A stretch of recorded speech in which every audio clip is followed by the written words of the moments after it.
महर्षि, वो पिछली बार आए थे विराट कोहली जी और अनुष्का जी जो क्रिकेट में वो थे, तो और इधर वो आपका सत्संग सुनते हैं। ठीक हो आप? मन प्रसन्न है? ये इस सखी को दे दो। ये उनको विराट को दो। और इस सखी को बरसाने की छोटी चुनरी ले आई। पिछली बार जब हम आए थे तो मन में कुछ सवाल थे और मुझे लगा कि पूछूंगी, लेकिन जो भी बैठा था वहां पे उन सब ने कुछ ना कुछ वैसा सवाल कर लिया था।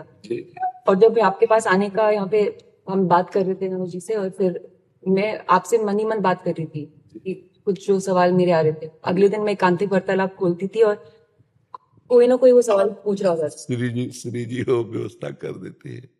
मर्जी आपका सत्संग सुनते हैं रोज और कहते हैं अपने जीवन में उतारने का प्रयास कर रहे हैं। मर्जी एक इसमें था, आप अध्यात्म मार्ग के पथिक हैं और जीवन भर आपने प्रेम मार्ग और ज्ञान मार्ग में चरम सीमा प्राप्त की है। आप एक संसारिक जगत में अपनी मेहनत से या अपने कर्मानुसार उच्चतम वो प्राप्त किया। अब इसमें सबसे बड़ी बात देखो, हम साधना करके लोगों को प्रसन्नता दे रहे हैं, प्रसन्नता ही तो दे रहे हैं, और ये पूरे भारत को प्रसन्नता एक खेल में देते हैं। अगर ये विजयी हुए तो हमारे पूरे भारत में पटाखे छुटाए जाते हैं, पूरे भारत में आनंद मनाया जाता है। क्या इनकी साधना नहीं है? ये भी तो इनकी साधना है। यदि उसे भगवत प्रीत्यर्थ कर देते हैं तो इनके साथ पूरा भारत जुड़ा हुआ है। अगर ये विजय को प्राप्त होते हैं तो अब बच्चा बच्चा भारत का आनंदित हो जाता है। तो इनकी साधना है, ये अपने अभ्यास में रहें, और इनका यही भजन है कि अपने अभ्यास को पुष्ट करें। भले वो खेल है लेकिन पूरे भारत को आनंद प्राप्त होता है इनके विजयी होने पर। अगर हम कहीं किसी कारणवश, तो हमें अभ्यास की पुष्टता पर ध्यान देना चाहिए। हमारे अभ्यास में कमी नहीं होनी चाहिए और बीच बीच में नाम स्मरण कर लेना चाहिए। तो इनके लिए यही साधना है। अपने अपने लक्ष्य को अगर हम दृढ़ता से निभाएं तो हम अपनी जगह उन्नति को प्राप्त होंगे और ये अपनी जगह उन्नति को प्राप्त होंगे, और दोनों एक ही जगह पहुंचेंगे। क्योंकि ये परमात्मा के इस विश्व में इस भाव से रह रहे हैं, हम इस भाव से रह रहे हैं। तो सेवा वो भी है और सेवा ये भी है। ऐसा नहीं कि केवल परमात्मा की चंवर डुलाना ही सेवा होती है, अलग अलग सेवाएं होती है। तो इनको भगवान ने खेल सेवा दी है। अगर इस सेवा में प्रवीणता पूर्वक ये संसार को सुख पहुंचा रहे हैं और नाम जप कर रहे हैं तो ये भगवान की सेवा ही कर रहे हैं। महाराज, इसमें कभी तो एक सफलता मिलती है, कभी असफलता। हाँ, इसमें थोड़ा गंभीर रहना में और असफलता में। हाँ, इसमें सुख दुखे समय कृत्वा लाभा लाभो जया जयो, भगवान ने इसीलिए कहा है। तो हमारा कभी कभी क्या होता है कि जैसे हम 15-20 लोग एक उसमें हैं, अब कईयों के प्रारब्ध उसमें जुड़े होते हैं। आपके अभ्यास की कमी नहीं है लेकिन प्रारब्ध उसमें जुड़ा हुआ है।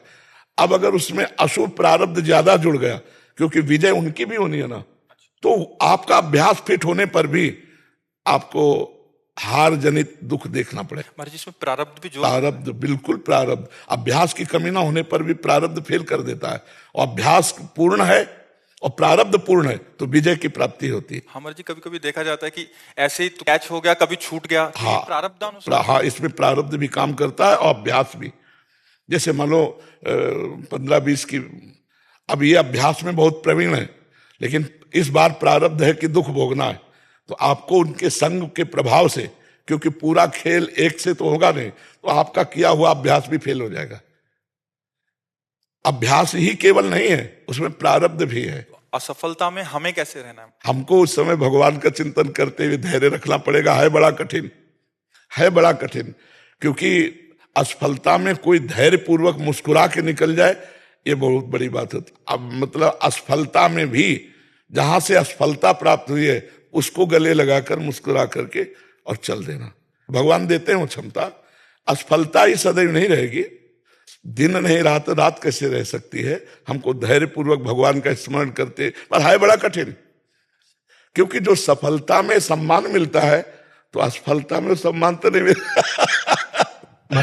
मुझे बस आप मुझे प्रेम भक्ति दे दो बस। हाँ, ये तो और ऊंची बात है। वो कह रहे थे कि मैं कहाँ फंस गई।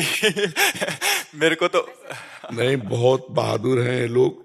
नहीं, संसार का यह सम्मान प्राप्त होने पर ये भक्ति की तरफ मुड़ पाना बहुत कठिन होता है। बाबा ये हम दोनों बस। हाँ हमें लगता है कि विशेष प्रभाव आपका इनके ऊपर भक्ति कब पड़ेगा क्योंकि क्या उसके ऊपर कुछ नहीं है? है? कुछ नहीं है उसके ऊपर, कुछ नहीं है। मैं कह रहे हैं कि भक्ति के ऊपर कुछ नहीं है। हाँ ये बात, सारी हाँ हाँ भक्ति के ऊपर तो कुछ नहीं है, बिल्कुल। आज ऐसा यश है, ऐसा धन संपदा है, बट उसमें भी ये इस मार्ग पे चलने का प्रयास कर रहे हैं। मनुष्य देह पहली कृपा और द्वितीय कृपा। हम कह रहे हैं ना कि भारत का कोई भी व्यक्ति ऐसा नहीं जो आनंदित न हो जाता हो जब ये विजय को प्राप्त होते हैं, कहीं भी होते हैं खेल में, तो आनंदित हो जाता। तो सबके आनंद वर्धन करने की सेवा बनी ना, बच्चा बच्चा एक आनंदित हो जाता है। और ये तो लौकिक खेल रहा। खास बात जो इन्होंने कहा कि भगवान की प्रेम लक्षणा भक्ति, अगर इस खेल में हम जीत गए तो सदा सदा के लिए जीत जाएंगे, हम सदा सदा के लिए विजयी हो जाएंगे। इसमें प्रधान बात है नाम जप। जितना अधिक हम उठते बैठते नाम जप का अभ्यास करें तो हम आगे बढ़ जाएंगे। लौकिक और पारलौकिक दोनों उन्नति। कलयुग केवल नाम आधारा, सुमिर सुमिर नर उतरहि पारा। अगर नाम को हम पकड़ लें तो सब बात बन जाएगी। बस हम तो यही कहेंगे, भगवान के आश्रित रहो और नाम जप करो। भगवान के आश्रित रहो, आश्रय सबसे बड़ा बल है। भगवान के भरोसे रहो, नाम जप करो और खूब प्रेम से रहो, खूब आनंद से रहो जी।